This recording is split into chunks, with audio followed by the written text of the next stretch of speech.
Course in Miracles Live. We're cruising on today through the workbook, practicing our daily lessons and rejoicing every step of the way. That's it. And today we're going to be going into lesson number 41, workbook lesson number 41. And it's God goes with me wherever I go. I've always said the mind goes with you wherever you go, so pay attention to your thoughts, because the body may seem to move around, but your mind goes with you wherever you go. Even more so, the divine mind, the mind of God. You live and move and exist in the mind of God. So no matter where the body or the projection, wherever the puppet seems to be going, your mind is always there with you. God is always there with you. And hence, lesson 41, God goes with me wherever I go. Today's idea will eventually overcome completely the sense of loneliness and abandonment all the separated ones experience. Depression is an inevitable consequence of separation. So are anxiety, worry, a deep sense of helplessness, misery, suffering, and intense fear of loss. The separated ones have invented many cures for what they believe to be the ills of the world. But the one thing they do not do is to question the reality of the problem. Yet its effects cannot be cured because the problem is not real. The idea for today has the power to end all this foolishness forever. And foolishness it is, despite the serious and tragic forms it may take. So, how beautiful. Jesus is reminding us that there aren't any magical solutions in the world, because the world is a projection of error. And the error itself, the belief in separation from God, the separation from the Creator, is not real. And if the error is not real, then the effects, the seeming effects of the error, which are all the projections of the world, they're not real either. So, God goes with me wherever I go. This is reminding me of our earlier lessons, lessons 29 and 30. God is in everything I see. It's 29, and 30 was God is in everything I see because God is in my mind. Yeah, you can see we're building today on lesson 41 from those earlier lessons. God goes with me wherever I go. We're training our mind to remember God. That's the whole purpose of everything, is to remember God. There is nothing else but to remember God. And when you remember God, you sing a happy tune, because there's lots to be grateful for in being a perfect creation of a perfectly loving God. Yeah. And that's what the Christ Spirit is. Yeah, that's what the I Am Presence is. So we'll go on with paragraph 3 here in lesson 41. Deep within you is everything that is perfect, ready to radiate through you and out into the world. It will cure all sorrow and pain and fear and loss, because it will heal the mind that thought these things were real and suffered out of its allegiance to them. You can never be deprived of your perfect holiness, because its source goes with you wherever you go. You can never suffer, because the source of all joy goes with you wherever you go. You can never be alone, because the source of all life goes with you wherever you go. Nothing can destroy your peace of mind, because God goes with you wherever you go. We understand that you do not believe all this. How could you, when the truth is hidden deep within, under a heavy cloud of insane thoughts, dense and obscuring, yet representing all you see? Today we will make our first real attempt to get past this dark and heavy cloud and go through it to the light beyond. There will be only one long practice period today. In the morning, as soon as you get up, if possible, sit quietly for some 3 to 5 minutes with your eyes closed. At the beginning of the practice period, repeat today's idea very slowly. Then make no effort to think of anything. Try instead to get a sense of turning inward past all the idle thoughts of the world. Try to enter very deeply into your own mind, keeping it clear of any thoughts that might divert your attention. From time to time, you may repeat the idea if you find it helpful. But most of all, try to sink down and inward, away from the world and all the foolish thoughts of the world. You are trying to reach past all these things. You are trying to leave appearances and approach reality. It is quite possible to reach God. In fact, it is very easy because it is the most natural thing in the world. You might even say it is the only natural thing in the world. The way will open if you believe that it is possible. This exercise can bring very startling results, even the first time it is attempted. And sooner or later, it is always successful. We will go into more detail about this kind of practice as we go along. But it will never fail completely, and instant success is possible. Throughout the day, use today's idea often, repeating it very slowly, preferably with eyes closed. Think of what you are saying, what the words mean. Concentrate on the holiness that they imply about you, on the unfailing companionship that is yours, on the complete protection that surrounds you. You can indeed afford to laugh at fear thoughts, remembering that God goes with you wherever you go. Precious, precious. God goes with me wherever I go. And in support of this lovely lesson, I'm going to go to chapter 27 and to section 8, the hero of the dream. And this section is so helpful, putting everything into context. Because with our lesson today, God goes with me wherever I go, we are releasing our mind from images that it has believed in, thought forms that it is, appearances it has been invested in, and we are approaching reality. So this section, chapter 27, section 8, is the hero of the dream. It's really showing us that we are more than the body, and that we are free when we remember this. We are not a dream figure in the dream of the world. We are the dreamer of the dream. And the body is the hero of the dream.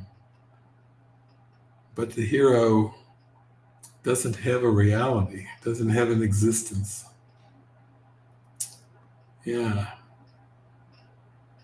A little bit later here, less than 2 hours from now, I'm going to show a movie on Tribe of Christ. And yeah, this is the section that really has been coming to me very strong today for our movie session in Tribe of Christ, a free movie session. So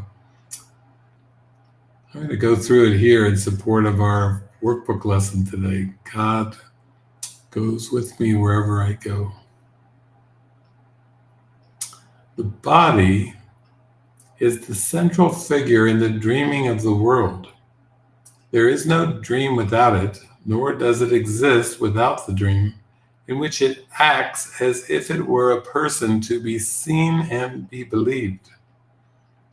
It takes the central place in every dream, which tells the story of how it was made by other bodies, born into the world outside the body, lives a little while and dies, to be united in the dust with other bodies dying like itself.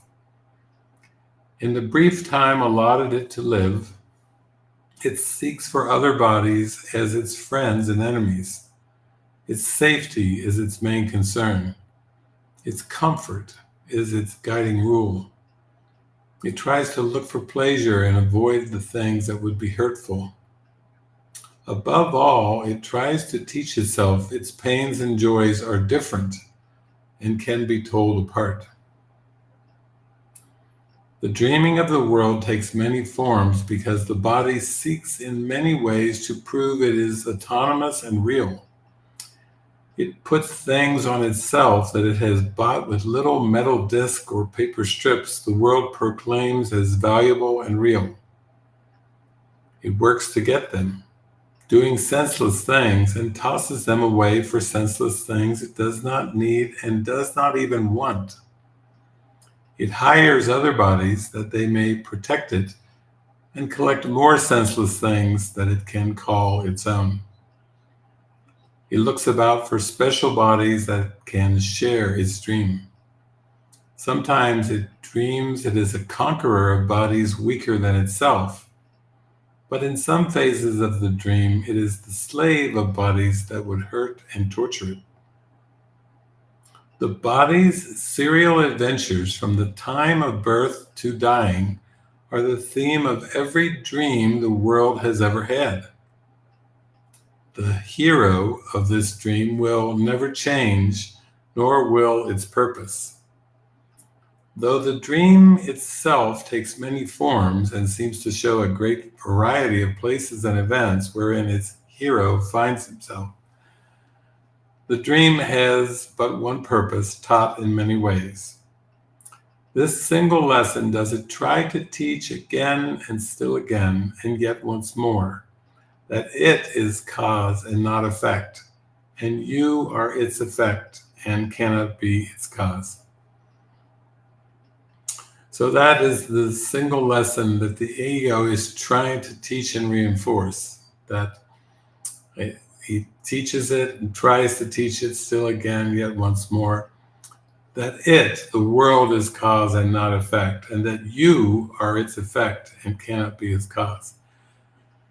So you can see this is an impossible lesson to learn, and any mind that is trying to learn this is going to be conflicted, is going to feel split, it's going to feel unhappy, it's going to feel angry, it's going to feel shame and guilt, because the world is the effect and the mind is the cause. And when you join with the Holy Spirit and Jesus, you open yourself up to the capital C cause, God. And God is in mind, and Christ is in mind. Christ is an idea in the mind of God. And therefore, to look to this world and believe that it causes anything, that it means anything, that it shows you something of substance is insanity. Paragraph 4, thus are you not the dreamer, but the dream. And so you wander idly in and out of places and events that it contrives. That this is all the body does is true, for it is but a figure in a dream. But who reacts to figures in a dream unless he sees them as if they were real? The instant that he sees them as they are, they have no more effects on him, because he understands he gave them their effects by causing them and making them seem real. How willing are you to escape all effects of all the dreams the world has ever had. Is it your wish to let no dream appear to be the cause of what it is you do? Then let us merely look upon the dream's beginning, for the part you see is but the second part, whose cause lies in the first. No one asleep and dreaming in the world remembers his attack upon himself. No one believes there really was a time when he knew nothing of a body and could never have conceived this world as real. He would have seen at once that these ideas are one illusion, too ridiculous for anything but to be laughed away. How serious they now appear to be, and no one can remember when they would have met with laughter and with disbelief. We can remember this if we but look directly at their cause, and we will see the grounds for laughter, not a cause for fear. Okay, there's a lot in that paragraph. So in other words, to believe that people cause things, that the environment causes things, that the past causes things, to look for causation in form is to see something that's not there. There are no causes and there are no effects in form. That's the big trick. And basically, Jesus is saying, then let us merely look upon the dream's beginning, for the part you see is but the second part, whose cause lies in the first. So the self-concept is like a two-tier concept, and what is perceived as the world, the external world, which really isn't external, but what is perceived as the external world is the dream that you gave away. And basically that is the belief that something external is happening to you, that you are a person, an image, a personality, and you are at the mercy of other images and other persons that seem to surround the person. But this is not the case. This is a total distortion of perception. It's like saying that you're a body or a person and that you're at the mercy of external effects. If that was the case, then victimization, abuse, mistreatment would all be possible. If that was the case, then you could use the images of the world to reinforce the case that you are at the mercy of something that's not you. That there's a will outside of you that's doing something to you that you don't like. But none of this is true.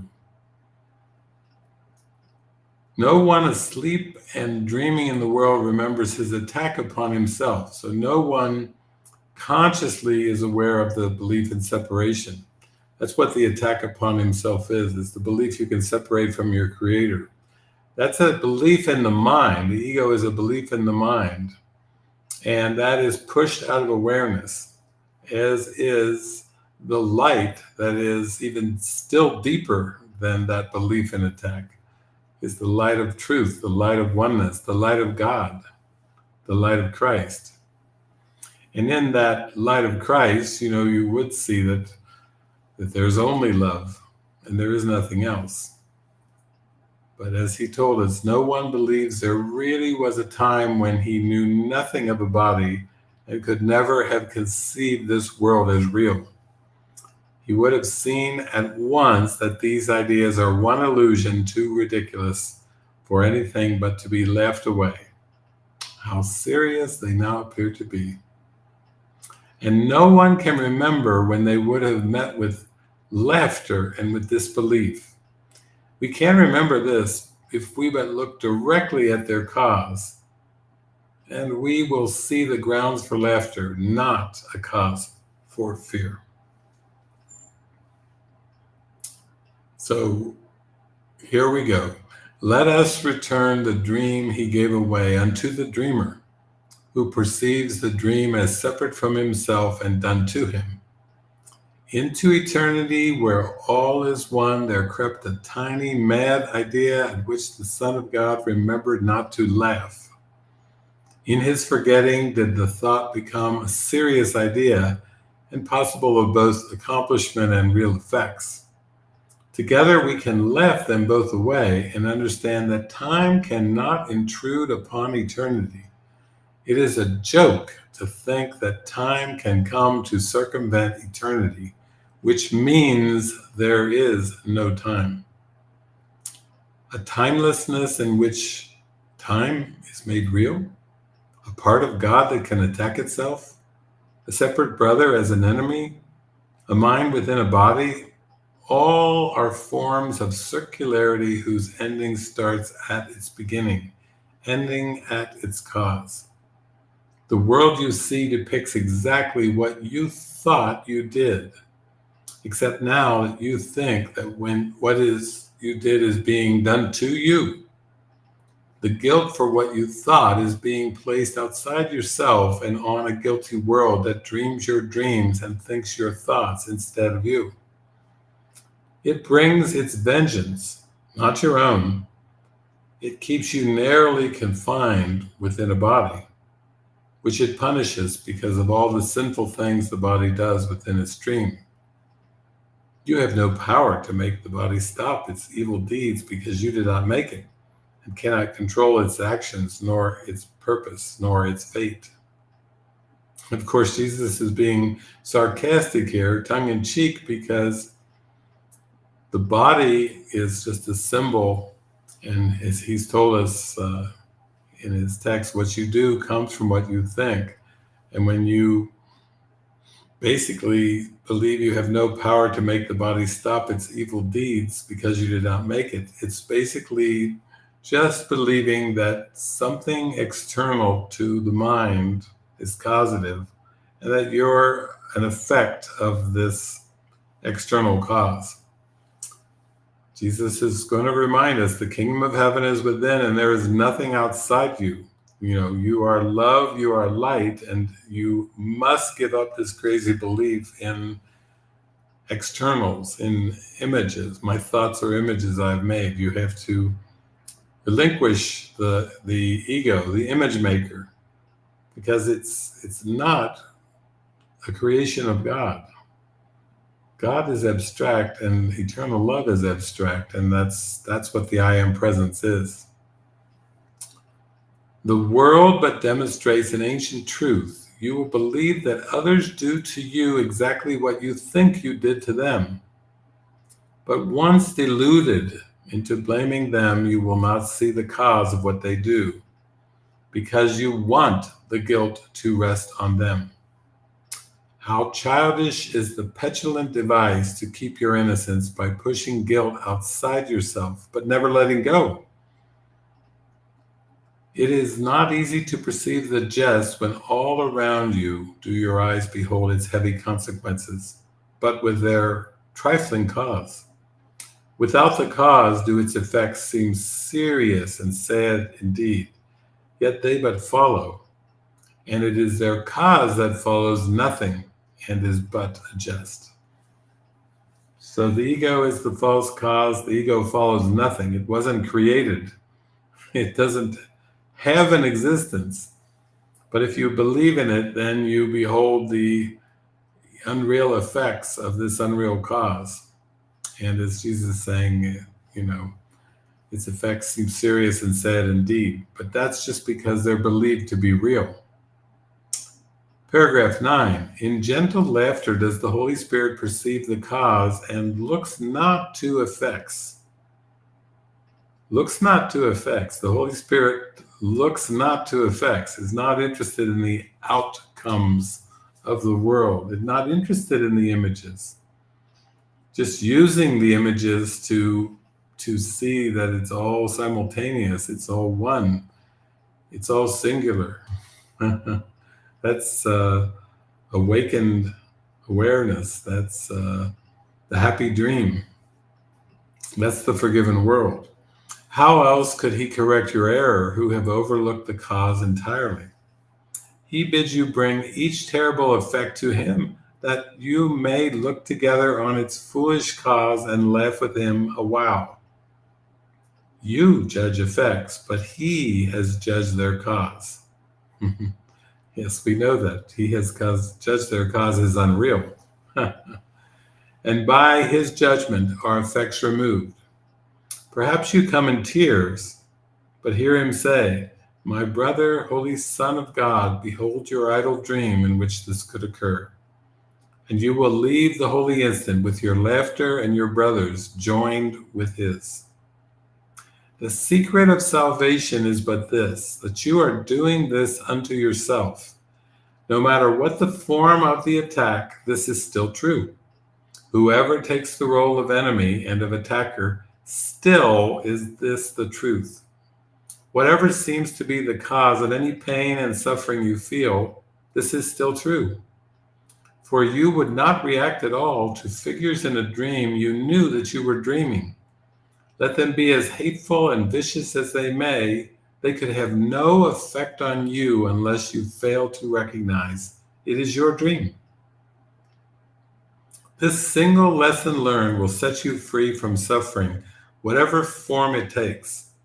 The Holy Spirit will repeat this one inclusive lesson of deliverance until it has been learned. Regardless of the form of suffering that brings you pain, whatever hurt you bring to him, he will make answer with this very simple truth. For this one answer takes away the cause of every form of sorrow and pain. The form affects his answer not at all, for he would teach you but the single cause of all of them, no matter what their form. And you will understand that miracles reflect the simple statement, "I have done this thing, and it is this I would undo." Bring then all forms of suffering to him who knows that everyone is like the rest. He sees no differences where none exist, and he will teach you how each one is caused. None has a different cause from all the rest, and all of them are easily undone but by a single lesson truly learned. Salvation is a secret you have kept but from yourself. The universe proclaims it so, yet to its witnesses you pay no heed at all, for they attest the thing you do not want to know.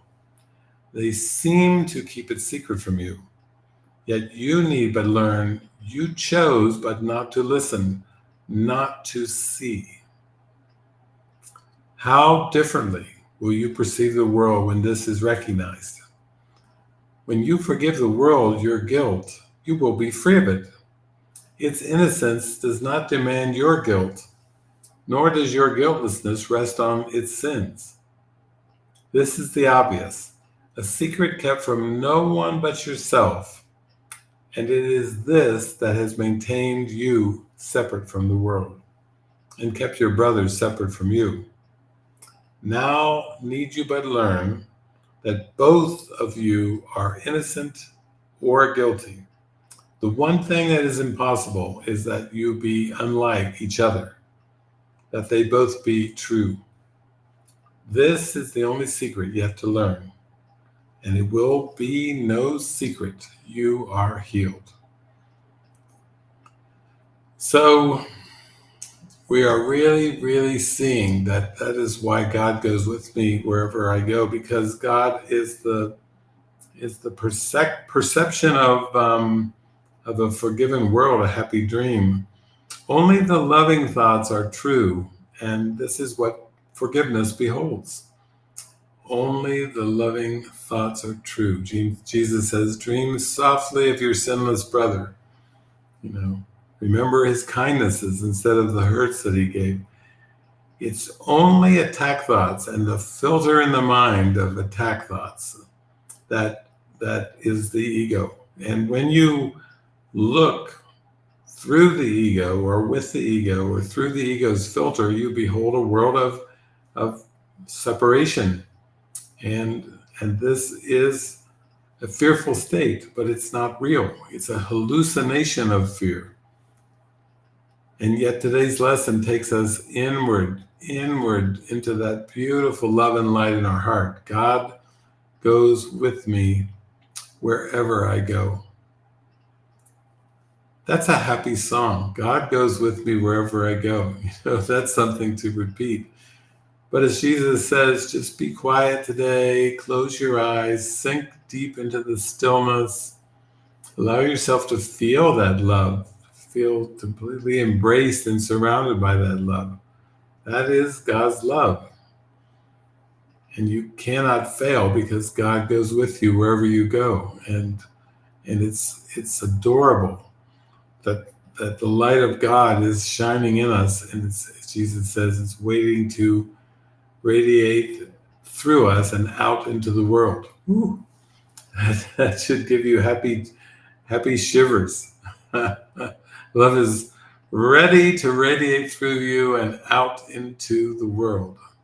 And that is our purpose today, to be the bringer of light. So thank you so much for joining me.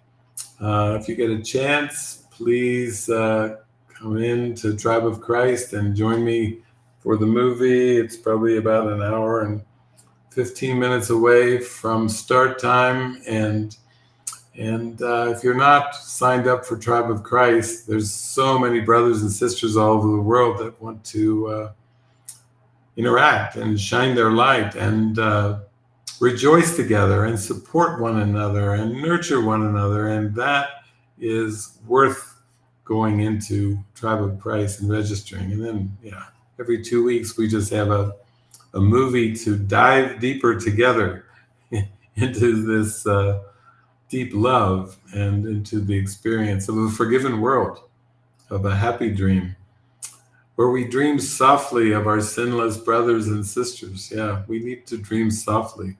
Enough of harsh dreaming. Enough of playing the blame game. Enough of pointing the finger. It's time to dream softly of our sinless brothers and sisters. Okay. Thank you, everyone. Thank you for joining me. God bless you. See you at the movies.